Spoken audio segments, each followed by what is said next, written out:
จะรู้คำตอบที่ซ่อนอยู่ตอนท้ายที่ใครเขายิ้มร้องไห้มันมาจากไหน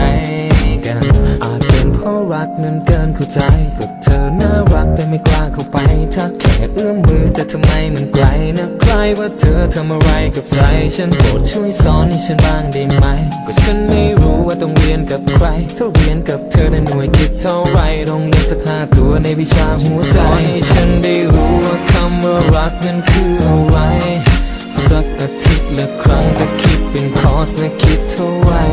ช่วยสอนให้ฉันได้รู้ว่าคำว่ารักนั้นคืออะไรสักอาทิตย์ละครั้งก็คิดเป็นคอร์สและคิดเท่าไรเราควรจะเริ่มเรียนรู้โดยการเดินควงแขนต่อแค่ทำอะไรก็ได้ที่ใครเขาเรียกกันว่าแฟนคอยหยอกและล้อจูงมือหรือพาไปดู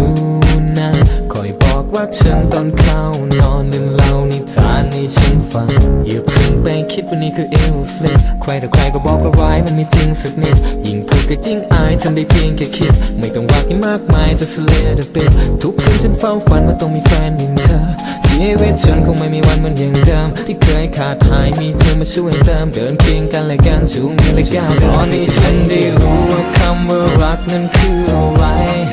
สักอาทิตย์ละครั้งก็คิดเป็นคอร์สและคิดเท่าไรช่วยสอนให้ฉันได้รู้ว่าคำว่ารักนั้นคืออะไรสักอาทิตย์ละครั้งก็คิดเป็นคอร์สและคิดเท่า